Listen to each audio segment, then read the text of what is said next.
Hey everybody, welcome back to our next video and our ongoing exploration of the story by Randy Frazee. We are back after a gap for the Easter holiday, but a timely one because this week we are looking at chapter 27, which is entitled The Resurrection. We have a pretty short chapter. It is really not very long. It is a very quick read this time. And it's kind of right there in the title. We are zeroing in on the resurrection of Jesus. Now, as we look at it, we pick up right on the tail end, or the basically immediately where things left off in the last chapter. We are picking things back up again. In chapter 26, right at the end of it, Jesus is still on the cross, but Jesus has died. And now we have details about his burial and kind of the little bitty things that are around, even the asking for his body or getting permission for his body, and the breaking of the legs of the other two criminals, kind of some of those things that we talked about last time.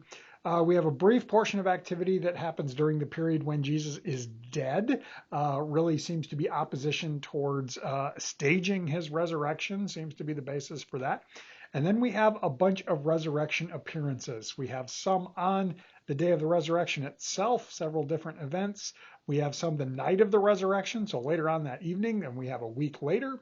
And then we've got some ambiguous time between the what I call the Thomas appearance, which is the week after the resurrection, and then Ascension, which is 40 days after Jesus is resurrected. And hint, that's a preview for next time.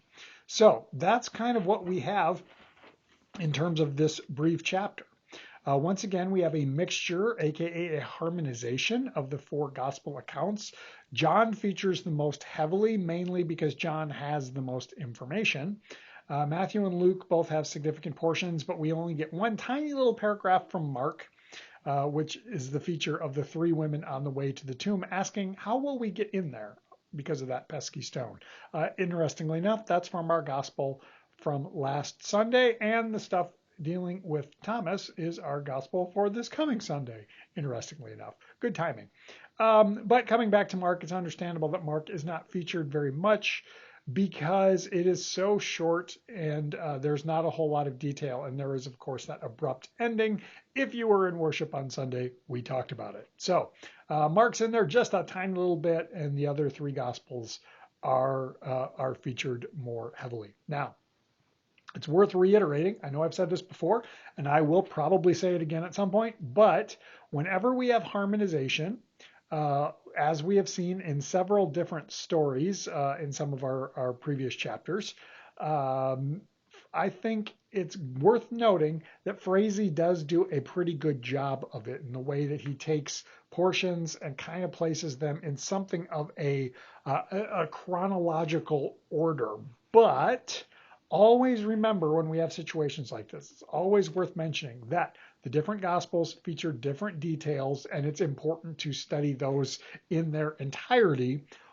But what Frazee does here in terms of putting things in an order is pretty good. So I'm going to give him some props there, especially after the last time around, the last chapter, when I had to call him out on a couple of things. So that's where we're at there.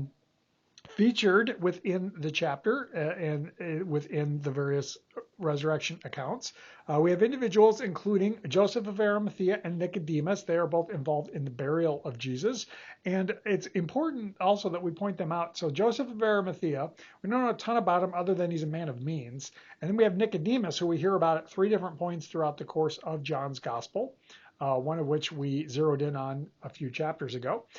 Nicodemus' story is an indicator that this member of the Jewish council has periods of moving towards belief and support of Jesus, and you can't get much more supportive than actually being involved in his burial. So important to note that even within the religious elite, there were different in terms of reactions to Jesus. So that's what we take from them. We've got the women at the tomb. They're important because they are the first to bear the good news of the empty tomb. In certain gospels, they are the first ones to encounter the risen Jesus, but they share the message of the resurrection, and that is important because everybody else was hiding without their accounts. We wouldn't know about it, so important there. We hear about the 11 disciples, at times with Thomas, at times without Thomas, always minus Judas. Remember, Judas is already dead and gone by this point. And then we hear about the 2 random disciples or random followers of Jesus on the road to Emmaus. We know one is named Clopas. We don't know anything about the rest of them. So those are the various individuals that pop up besides just Jesus. Jesus also shows up. These various resurrection appearances, they have commonalities. They have overlaps with the exception of Mark. This is a point that I actually kind of tried to point out on Sunday. I don't remember if I actually made the point or not, but an interesting situation that I've heard before. Matthew and Luke and John give us witnesses to the resurrected Jesus, people who literally saw him alive again after his death. Mark only gives us a promise of the resurrection. First, from Jesus' own passion predictions before his death. So 3 times he tells his disciples, hey, this is going to happen.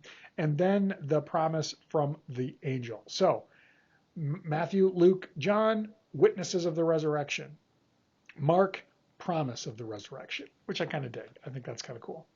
I kind of already mentioned this, but it's worth mentioning again. Time frame of the within this chapter, kind of ambiguous of exactly when some of these different events happened. Now, a lot did seem to happen the day of the resurrection, and there's a lot of bouncing around as we look at details in the various accounts.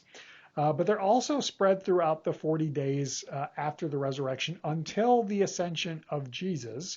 And that is followed 10 days later by the events known as Pentecost and the arrival of the Holy Spirit. And that's next week.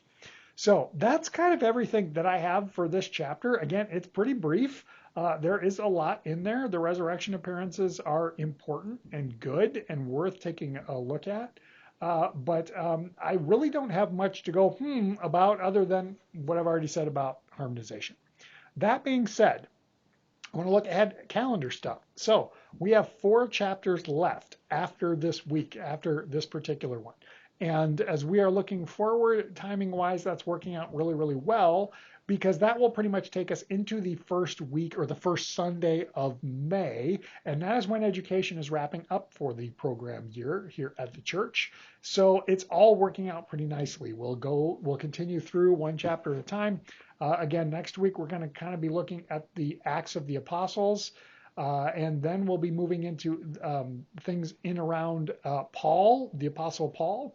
And I think we've got 2 chapters that kind of focusing on him. And then we wrap it up with Revelation, the end of times in the last chapter. So that's what you can look forward to over the course of the next few weeks as we bring this bird in for a landing. Hope that your conversation is good and your discussion is good. Take care, everybody. We'll catch you next time.